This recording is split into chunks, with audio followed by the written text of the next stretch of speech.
Welcome to Psych with Sigmund, the podcast where we delve into the fascinating world of psychology to understand ourselves and others better.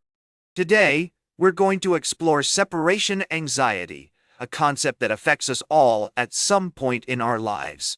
Whether it's a child's distress when separated from their parents or an adult's anxiety when apart from their loved one, separation anxiety is a universal human experience. To start with, let's define what separation anxiety is.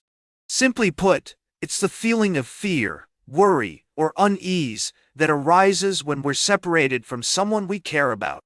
This can manifest in different ways, such as clinginess, constant checking in, or even physical symptoms like headaches or stomach aches. But why does this happen? And how did psychologists come to understand this concept? The theoretical background of separation anxiety is rooted in attachment theory, which was first introduced by John Bowlby and later developed by Mary Ainsworth. Attachment theory suggests that our early relationships with caregivers shape our expectations and behaviors in future relationships.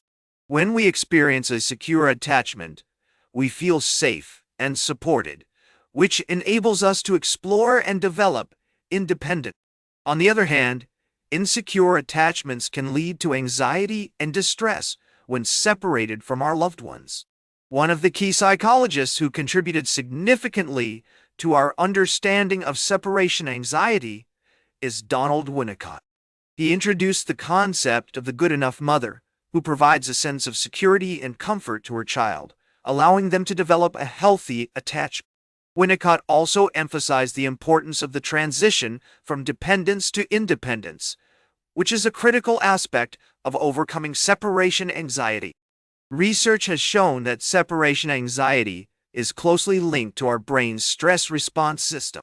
When we're separated from someone we care about, our body releases stress hormones like cortisol and adrenaline, which prepare us for the fight or flight response. This can lead to physical symptoms like a racing heart, sweating, and trembling. Studies have also found that people with separation anxiety tend to have altered brain activity in regions responsible for emotional regulation, such as the amygdala and prefrontal cortex. But how does this play out in real life? Let's consider an example. Imagine a child who becomes distressed when their parent leaves them at daycare. The child may cry, cling to the parent, or even refuse to participate in activities. This is a classic case of separation anxiety. But what about adults? Suppose a partner becomes anxious or agitated when their loved one goes out with friends or travels for work. They may constantly text or call, seeking reassurance that everything is okay. This, too, is a manifestation of separation anxiety. Fortunately, there are therapeutic approaches and strategies that can help alleviate separation anxiety. Cognitive behavioral therapy is a helpful approach, as it enables individuals to identify and challenge negative thought patterns and behaviors associated with separation anxiety.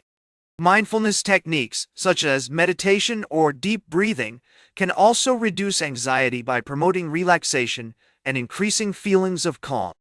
In addition to individual therapy, couples therapy can be beneficial in addressing communication issues and developing strategies to manage separation anxiety together.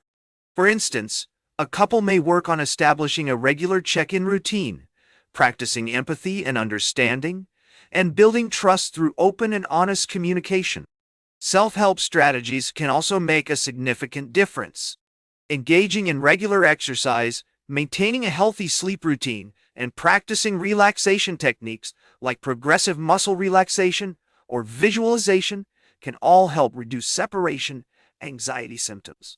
It's essential to find what works best for each individual and to be patient and compassionate throughout the process.